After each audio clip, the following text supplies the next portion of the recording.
Sige po, manalangin tayo. Diyos namin, sa pag-aaral po namin tungkol sa relasyon ng church sa ibang mga churches, hinihiling po namin na maging sa usapin na ito, ibigyan nyo kami ng pagpapakumbaba, na magpasakop kami sa inyong banal na salita, kung paano kami dapat makitungo sa ibang mga gospel churches. Hinihiling po namin na maging gabay ito sa amin sa mga pagdedesisyon sa hinaharap, sa usapin ng relasyon namin sa ibang mga like-minded faith na mga churches. Maraming salamat po, Diyos. Sa pangalan ni Jesus. Amen.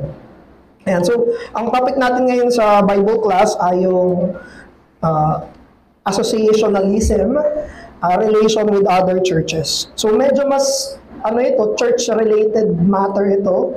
So, para sa Antipolo Reformed Baptist Church, paano tayo makikitungo sa ibang mga iglesia. Ang pinaka-reference natin dito ay yung dogmatics namin under Pastor Noel regarding sa ecclesiology, doctrine of the church.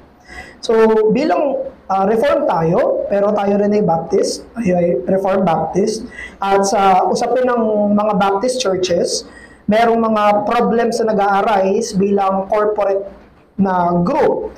Una, yung tinatawag na individual independentism. Dahil ang mga Baptist churches ay independent.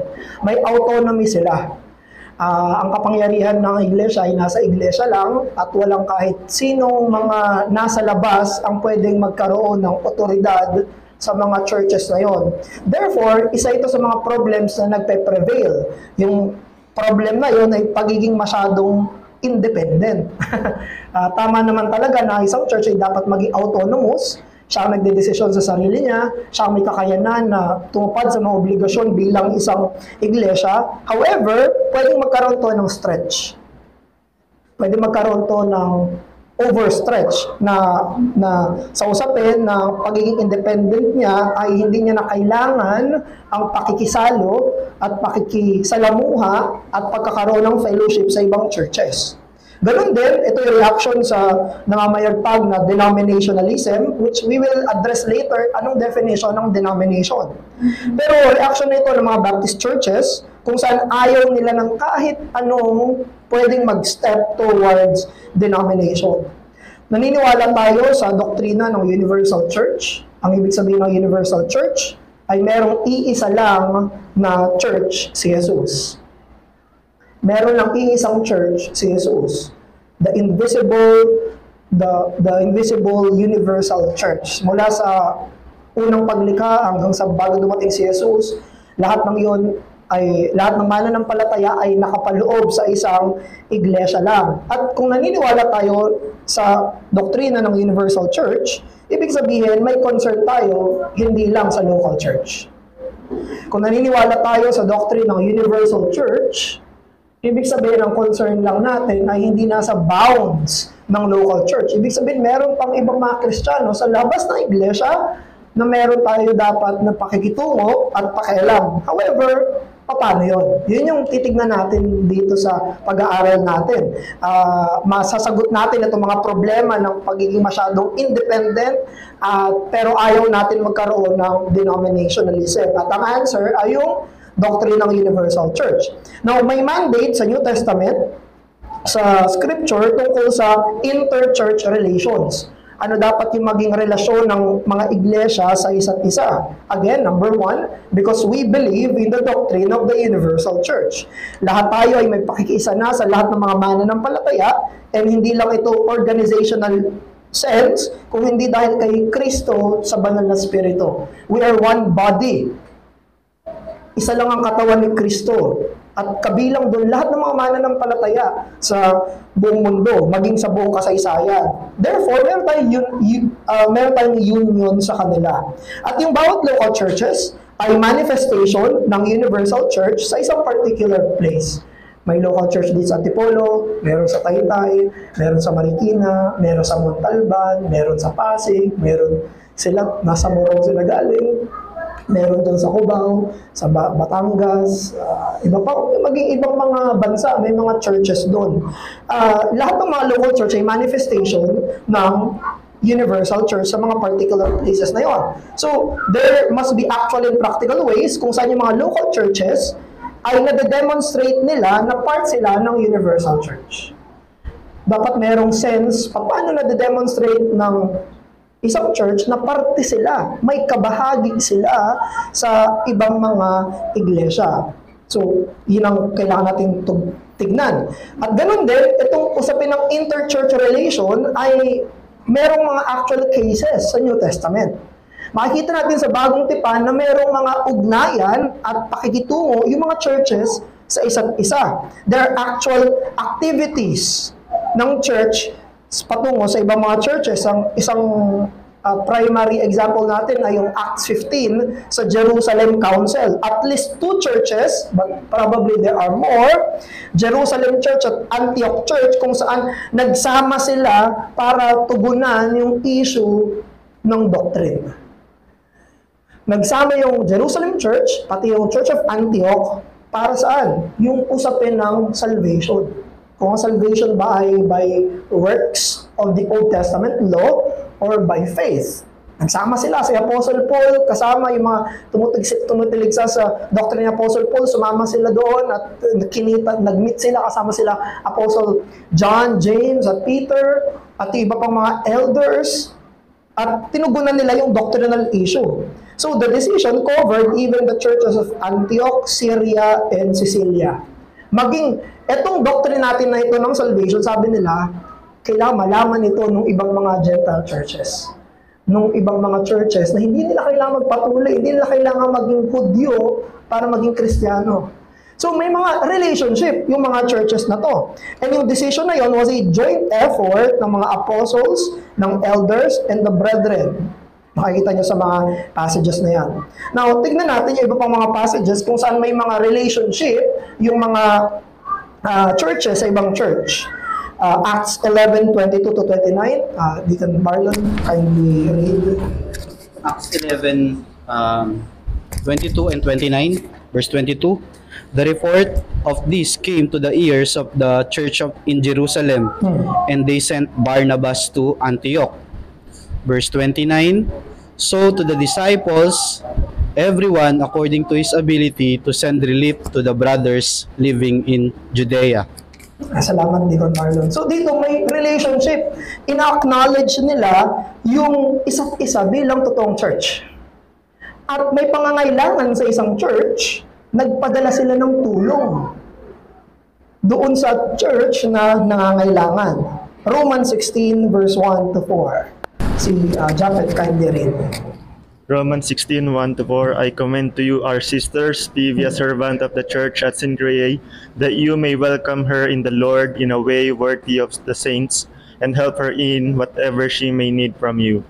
For she has been a patron of many and of myself as well, with Prisca and Aquila, my fellow workers in Christ Jesus, who risked their necks for my life, to whom not only I give thanks, but all the churches of the Gentiles give thanks as well. Thank you, bro. So dito may exchange ng formal greetings between church sa iba pang mga church. Kung ano yung mga nangyayari. Merong update. Ito na yung nangyayari sa amin. May mga formal greetings sa isa't isa. Another, sa 2 Corinthians 8:18, 19, 23, at 24. Si Brother Paul. 18. With him we are sending the brother who is famous among all the churches for his preaching of the gospel.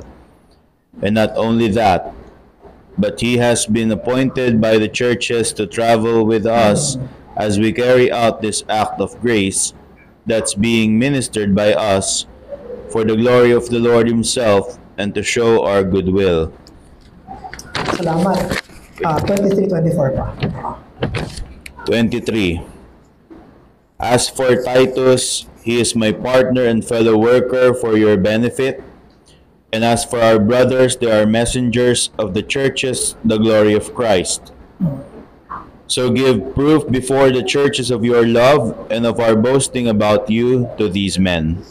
Salamat, bro. So dito sa 2 Corinthians 8, medyo mas kitang-kita na natin yung mga previous na binasa natin, greetings, tulong. Pero dito medyo mas nakita na natin yung formality.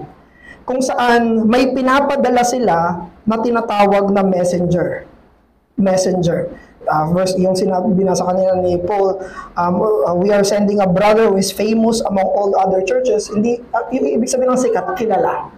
Kung kilala nyo tong member namin na to, at pinadala namin siya sa inyo. So merong mga messenger, yung mga churches, kung saan sila yung mga nag-uusap-usap, sila yung mga nag-update sa isa't isa ng mga concerns nila sa isa't isa. At isa pa nga sa messenger na yon, sinabi dyan, si Titus. Isa sa mga messenger ng mga churches. At sino yung namimili ng mga messengers nila? Yung church mismo. Yung church mismo ang namimili ng kanilang mga messengers. So, yun yung formal, nakikita natin na developed na klase ng relationship. Merong messenger yung mga churches at sila yung mga nag-uusap-usap.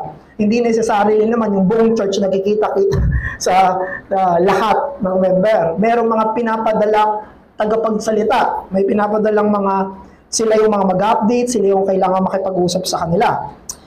Sa Galatians 1:2, 1 Thessalonians 2:14, Revelations 1:4, hindi na natin sila babasahin dahil familiar tayo sa mga passages na to na yung mga churches ay nakagrupo-grupo base sa kanilang locality. May mga churches dito sa Galatia, sa Thessalonia, may mga churches sa kanya-kanyang mga lugar. Yun yung pagkakaiba nila. At Colossians 4:16, si Deacon Gino, kindly read.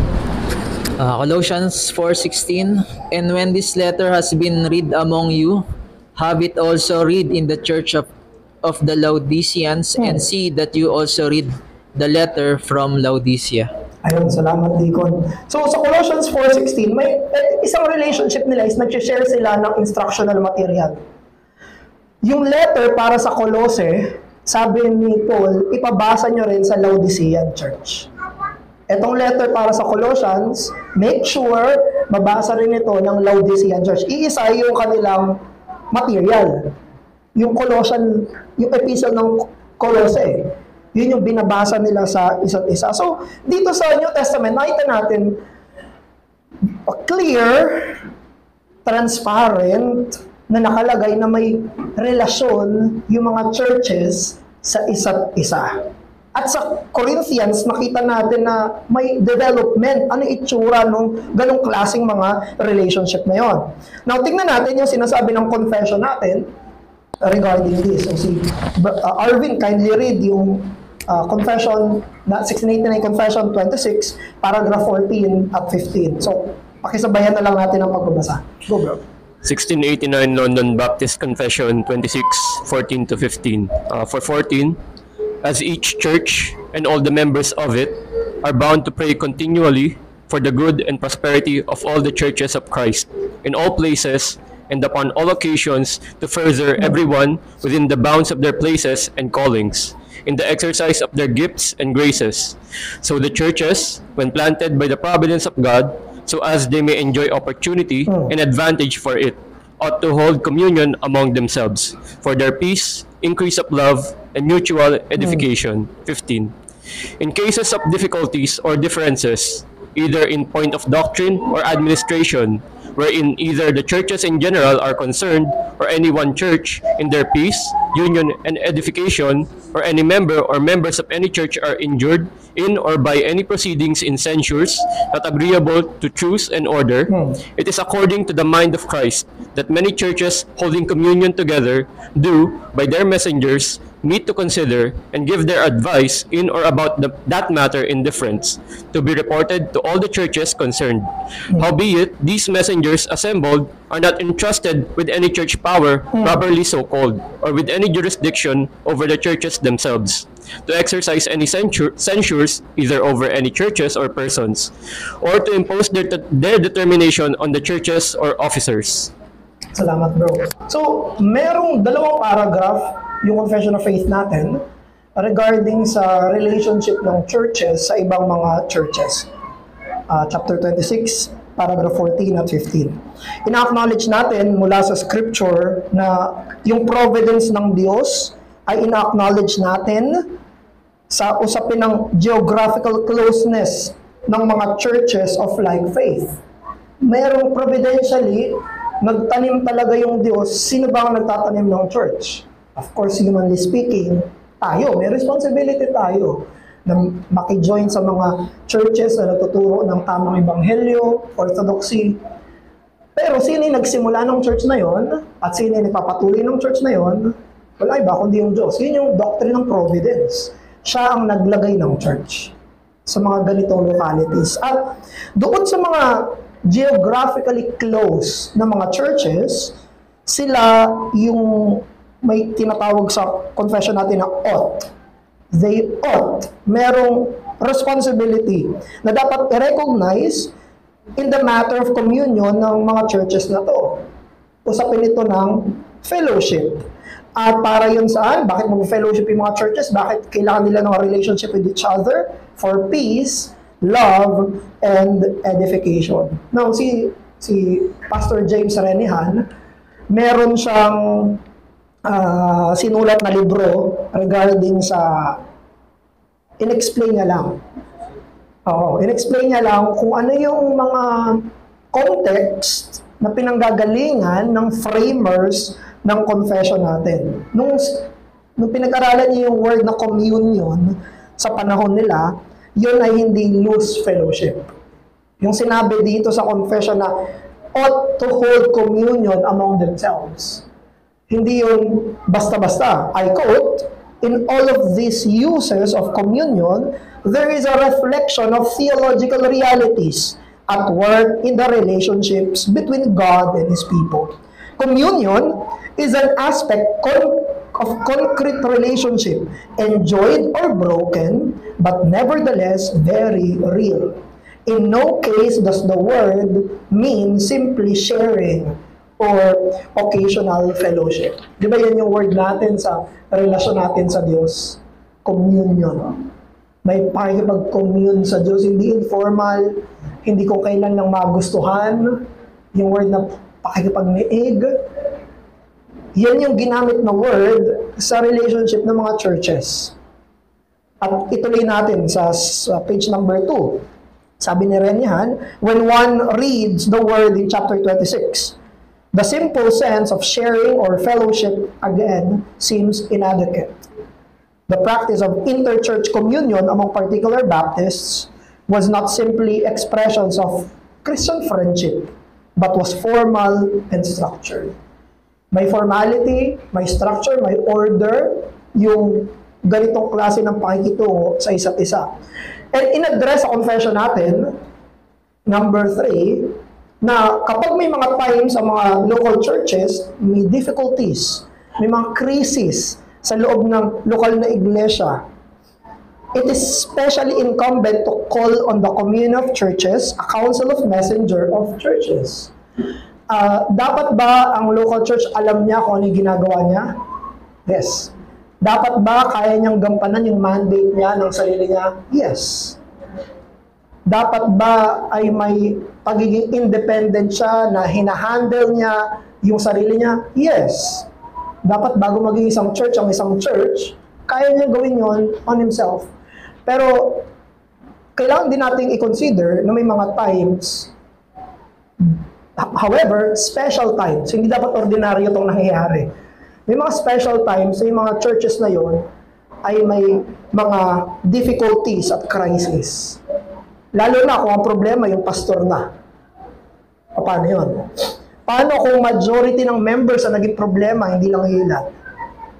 Now, may mga ganitong cases, again, hindi ko sinasabing dapat kada season na lang, ito yung, yung nangyayari siya. No, hindi dapat. However, it can happen. Now, pag nangyari yun, anong gagawin? Now, dito papasok yung sinasabi ng confession natin na importance ng relationship sa ibang mga churches, ng communion sa ibang churches. Kung ang perceived wrong sa local church, either doctrinally, lumalayo na sila sa tamang teaching, Trinitarian, naging oneness na, nagtuturo na ng hindi Diyos si Jesus, o kaya naman sa usapin ng disciplinary, sa way of life ng mga churches. Paano nang gagawin? It can be a concern and a legitimate matter of discussion. Pwede pag-usapan, sino yung hihingan ng tulong. Pero tandaan natin, itong sinasabing communion of churches na to ay advisory. That's a very important word. Advisory. Ibig sabihin, hindi sinasabi na yung ibang church ay may power at authority sa isang church. Pero, may malalapitan. May maihinga ng payo. Merong mga mapaghihingan ng anong karunungan, anong sinasabi ng salita ng Diyos sa special na crisis na kinakaharap ng mga churches na ito. So, ito yung sinasabi ng ating confession of faith. Now, yung inter-church relation, sa usapin ng association. If inter-church relation is taken as a mandate, kung nakikita natin ito sa mga binasa natin kanina bilang obligasyon, it is a consideration in the choice of church membership. Ito'y pag-uusapan ng buong church. Ito'y dapat na pagdesisyonan ng buong church. Unless a church is determined to be isolationists, it is compelled to adopt some form of inter-church relations. Now, nung last Sunday, ang pinag-aralan sa Bible class ay church membership. Tinuro yan ni Brother Paul. At isa sa mga nabanggit natin ay kung ang isang tunay na Kristiyano ay naghahangad ng membership. Walang tunay na Kristiyano na ayaw ng membership. Kahit yung mga Kristiyano, totoong believer, pero hindi sila convinced na dapat may membership, sila pa rin ay naghahanap ng fellowship. Maghahanap pa rin yan, sino ba yung mga kapwa ko Kristiyano?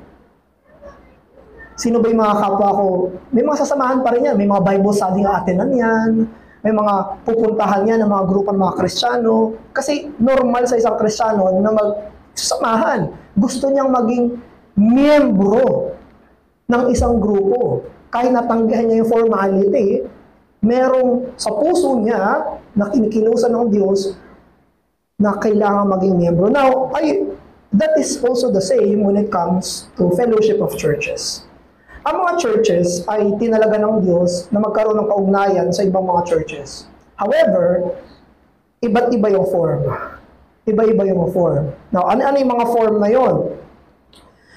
Una, pwedeng pumasok kayo isang church sa denominationalism. Pangalawa, pwede pumasok kayo isang church sa loose fellowship.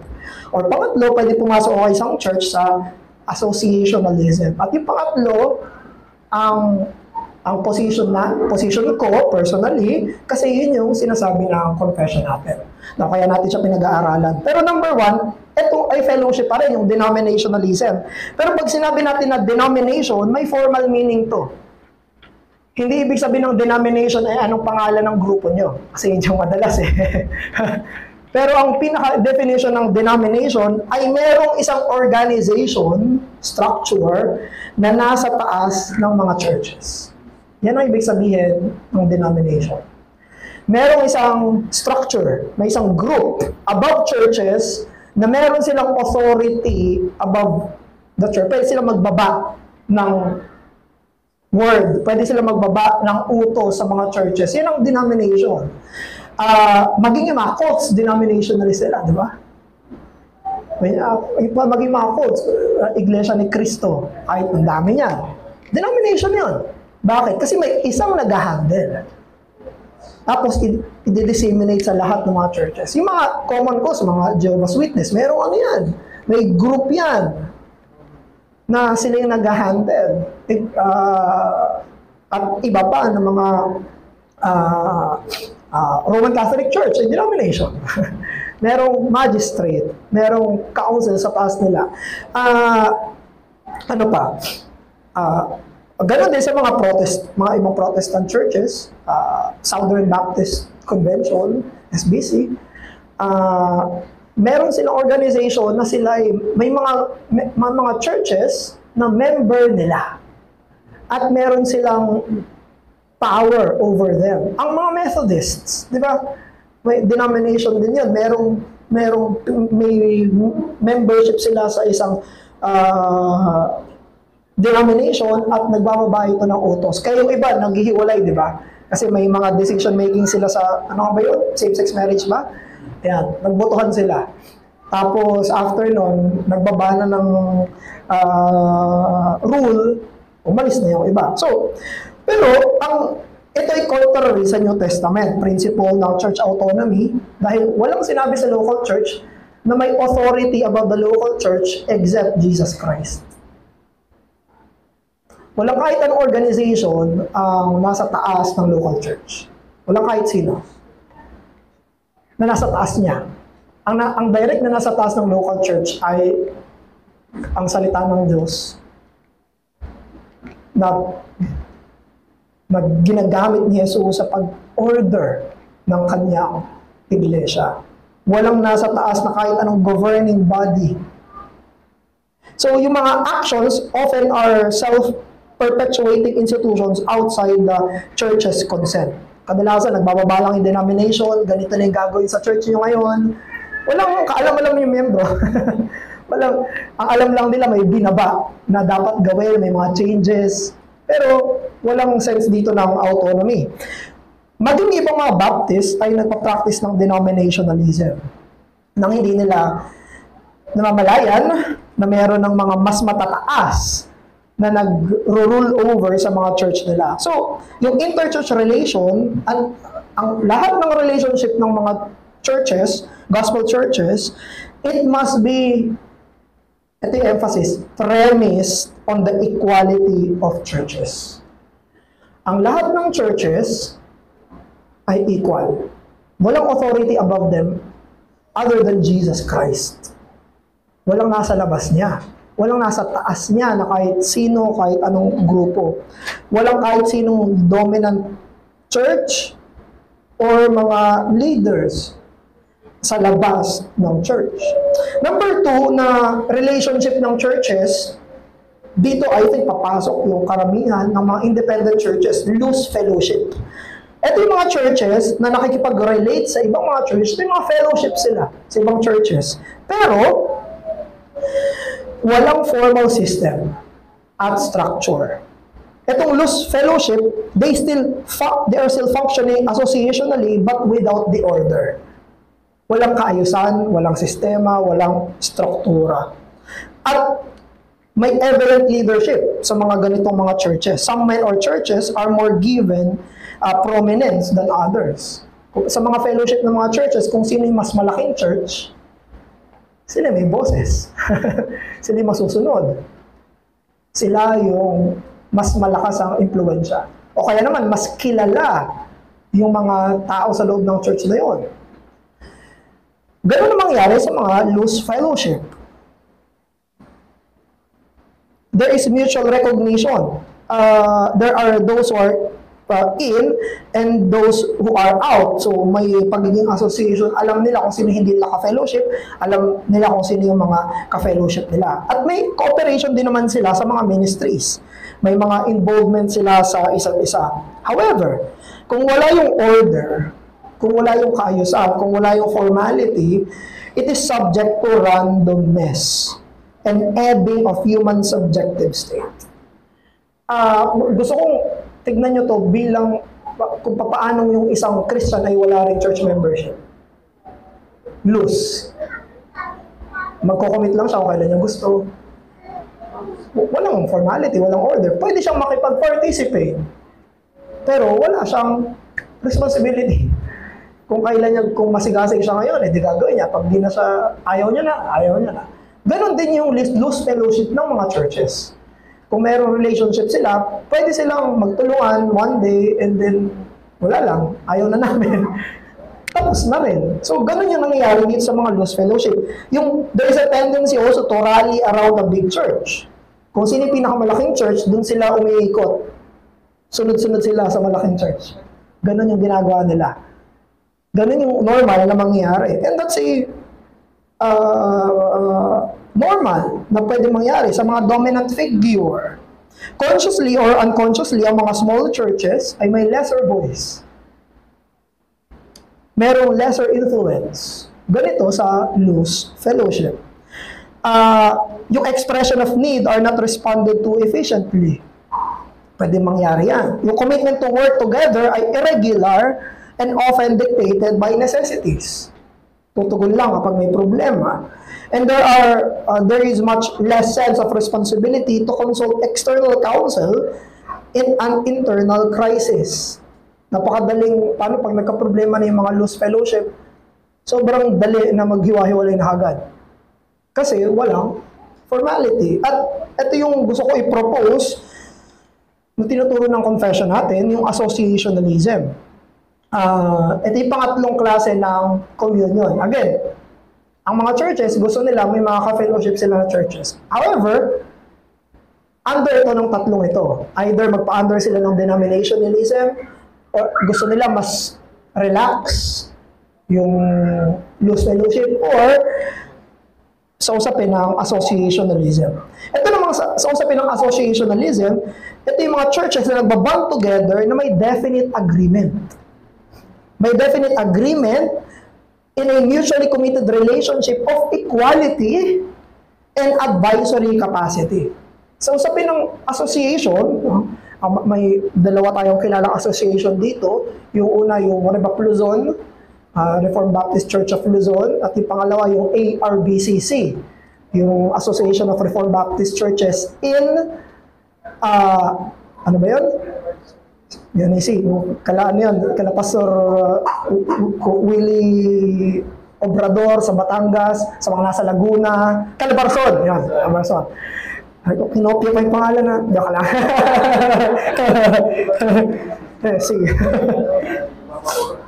So anyway, dalawa yung alam natin na formal na gumagawa sila ng ganun. So, sa mga association ay may committed relationship sila. May definite agreement. Kami member ng association na to, may relationship sila, formal relationship sila sa isa't isa ng equality. May pagkakapantay-pantay.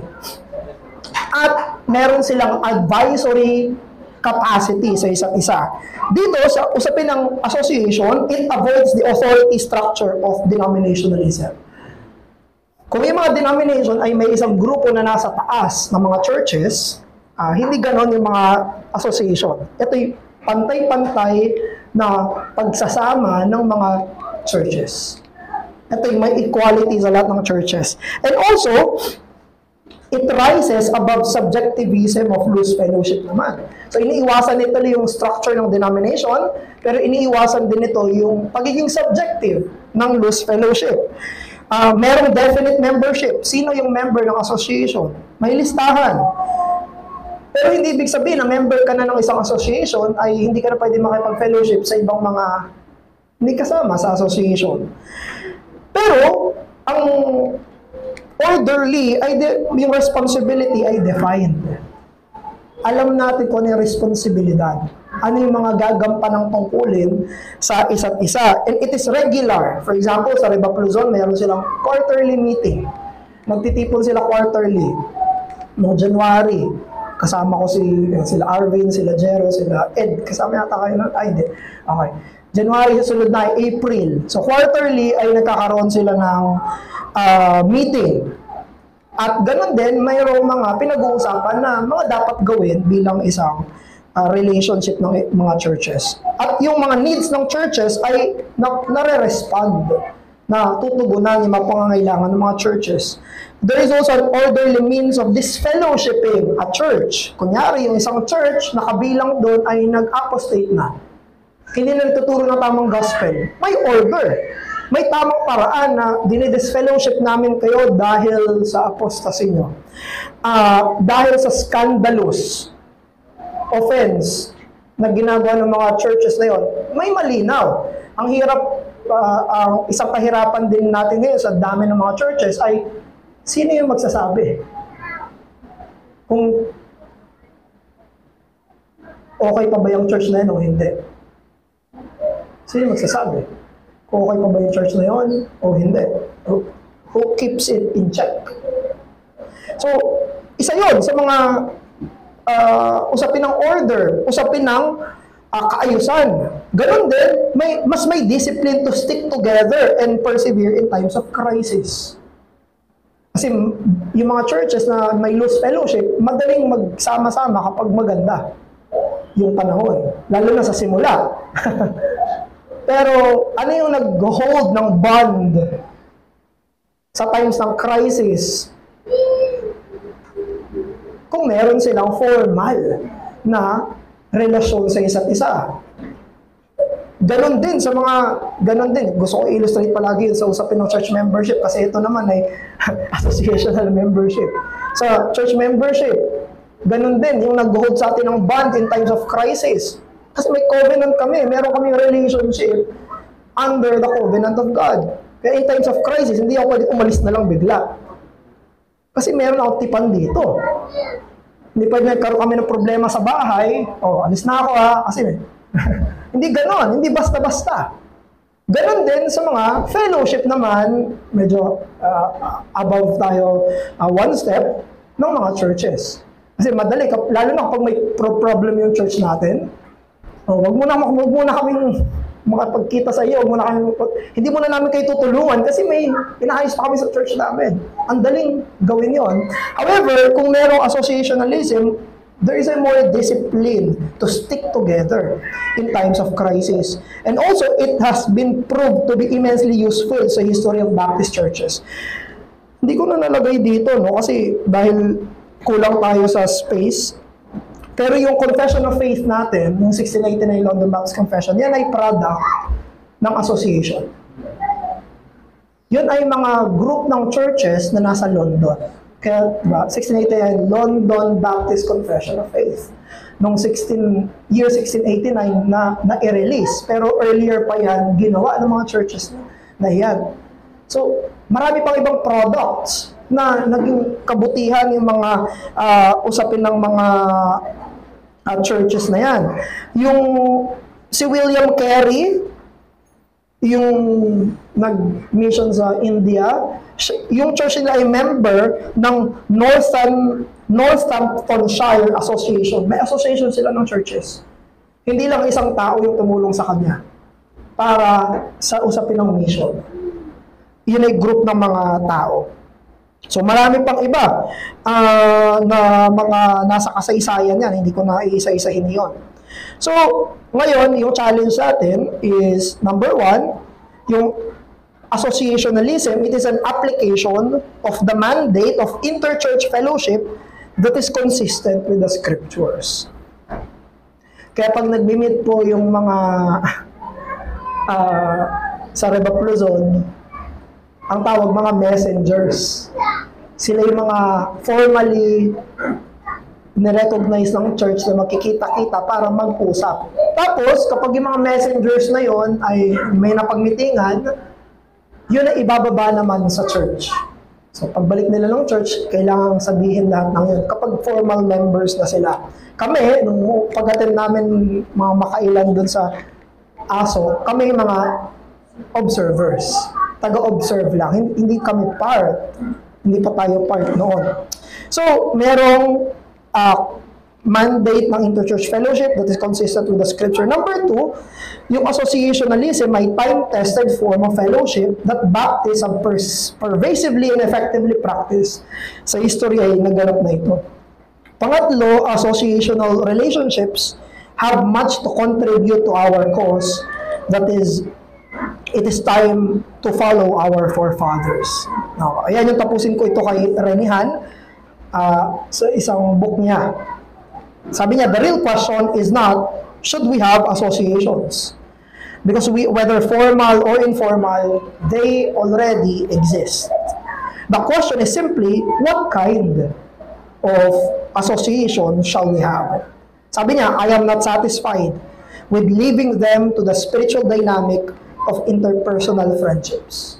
Hindi daw siya komportable na yung relasyon sa ibang mga church ay kaibigan lang, kailang kilala lang. Hindi merong literal na kaakibat, kasama, kasangga, na kapatiran na ibang mga iglesia, whether in good times or bad times, with all the benefits and all the responsibilities ng mga churches na yun. So, dito tayo nagtatapos sa lecture natin. Very quick lang naman talaga siya, originally. So, punta na tayo ngayon sa discussion. So, any question regarding this? Joel, bro.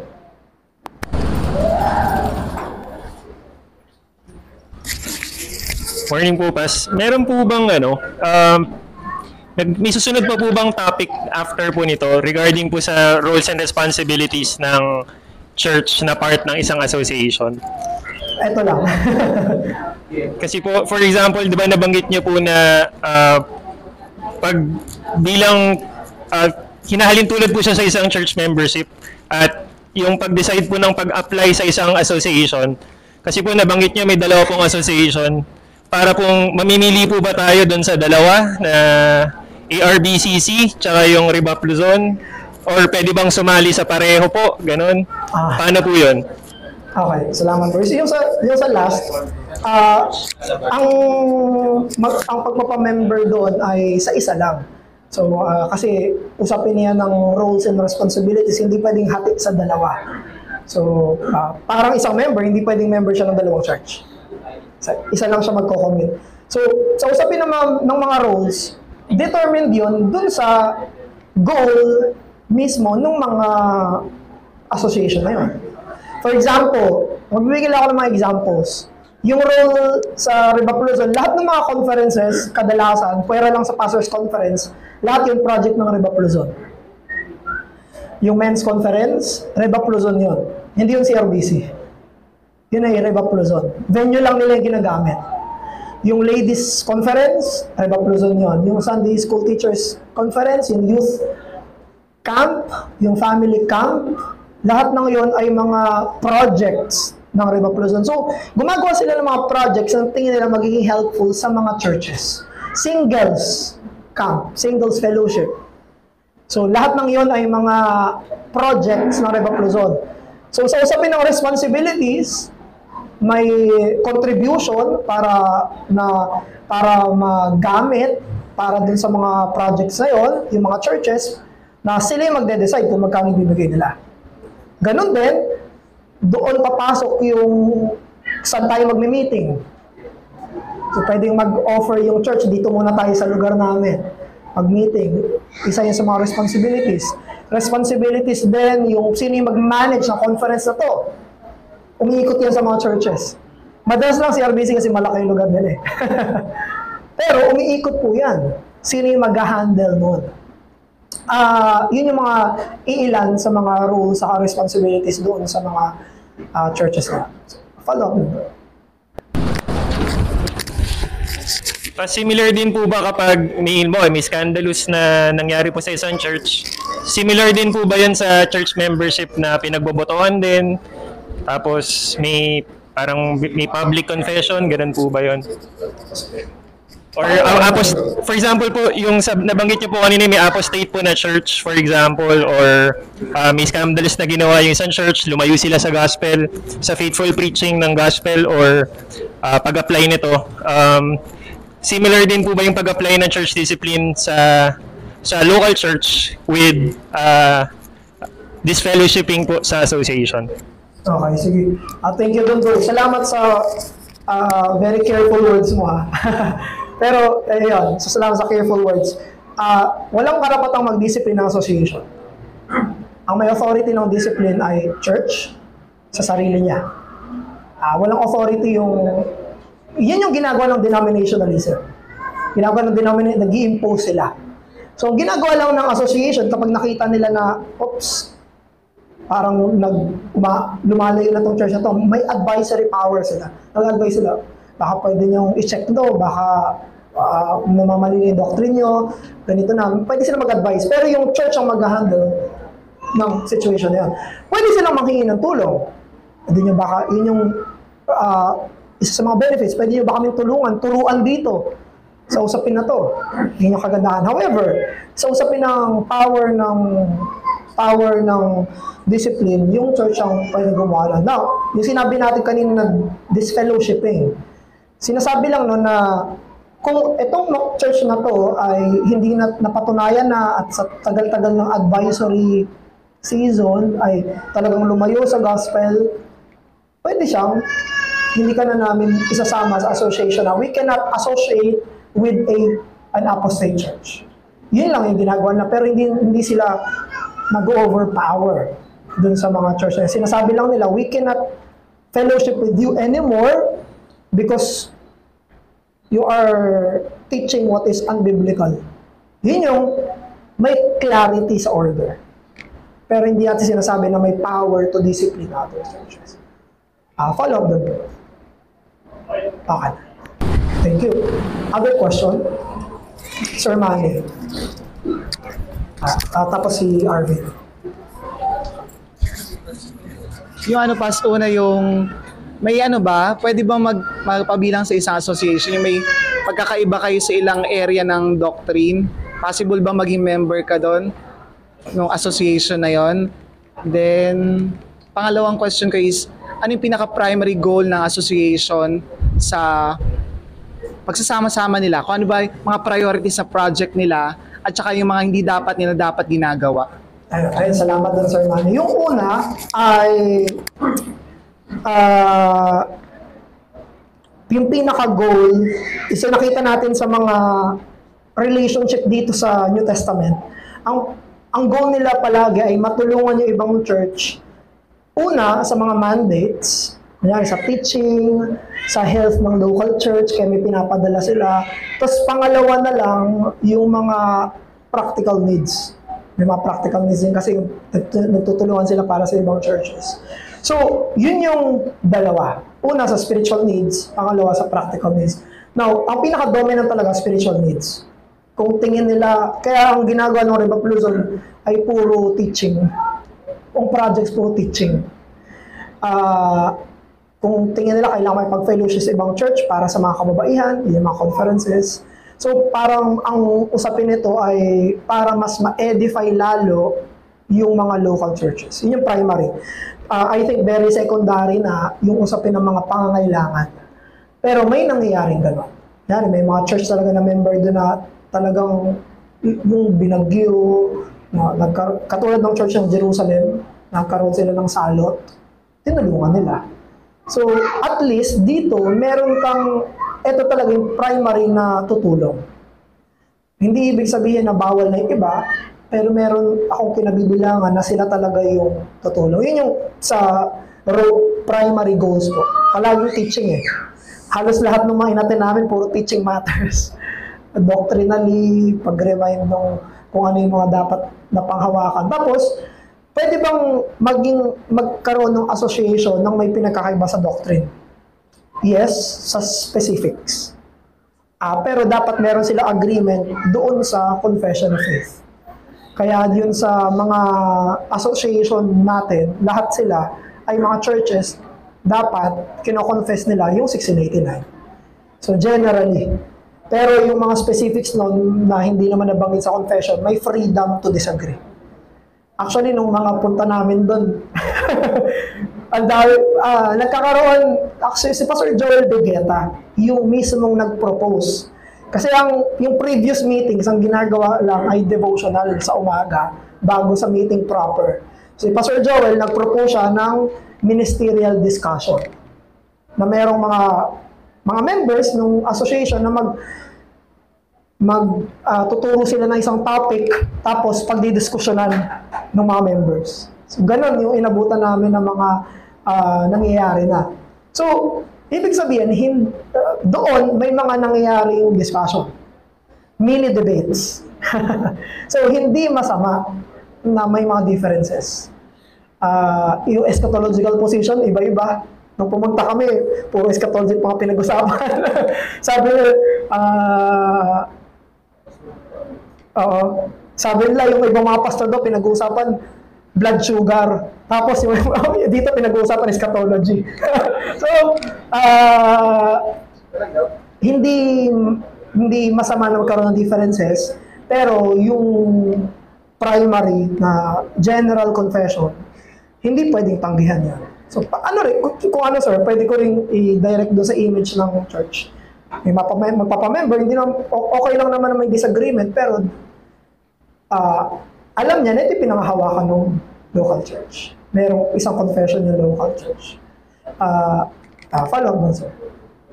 Tayo nag-lead pass ng church, hindi natin tatanggapin. So, sorry. Pag babae nag-lead ng church pass, hindi natin tatanggapin. Pag babae ang nag-lead.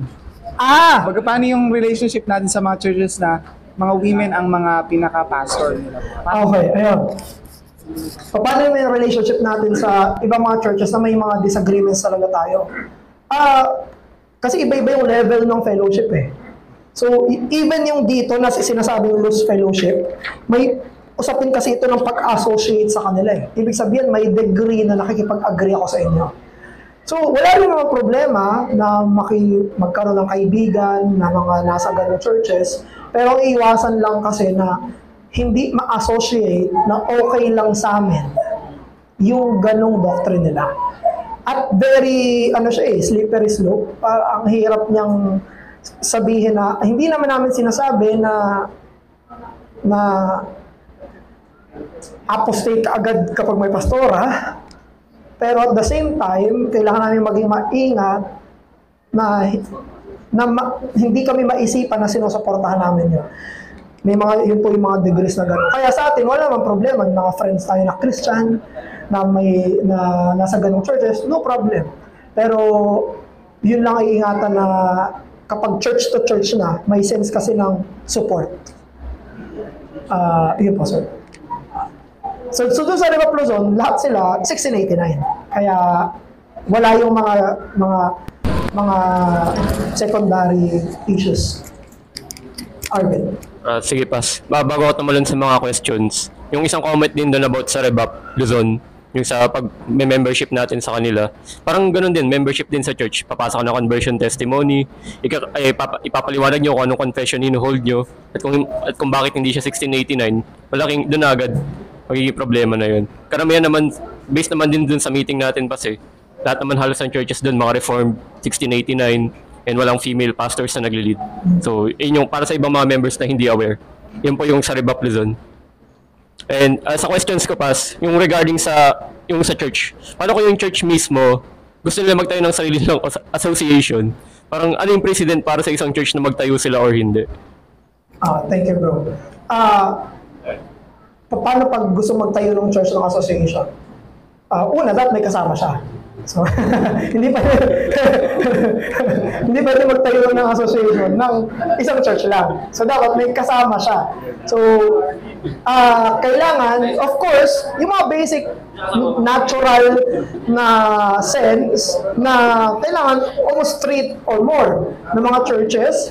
Tapos, katulad ng binanggit dito is yung geographical location. Mahirap yung ang association nyo ay nasa Mindanao, nasa Japan, sa iba pwede yun eh. Sa denominationalism, pwede yun. Sa Presbyterianism, pwede rin yun. Pero dito sa confession natin, kinoconsider yung geographical providence kung saan tinayo. So, siguro yun, yung number, tapos yung location, tapos yung tinanong ni Sir Manny, yung anong goal? Ano mismo yung goal nila? So, yun yung mga in consideration para sa mga association. Yun yung naisip ko kasi. Parang ilang kilometers ba dapat yung layo ng isang church? 100, 50? Parang ano lang yun. Mga thoughts lang. Para masabing ano. Kasi for example, dito nga sa Antipolo, paano kung dumating yung panahon na sobrang dami na nating Reformed sa Antipolo? So magkakaroon ba ng Antipolo Reformed Association? Parang ganun. So yun ang thoughts lang naman. So yun sa second question ko, Pas. Ano ba to? Sino pa yung kasama natin sa meeting? Sorry? Malapit na kasi April 12 or something eh. So sino pa yung pwede natin isama para sa Rebap meeting? Sige. Kung sinong gusto na lalaki. Pwede sumama sa meeting. Ayun. Sige, other question po. Meron pa?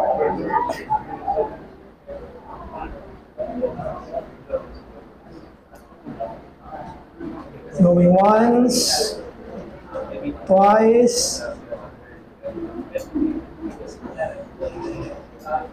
Sige, let's pray.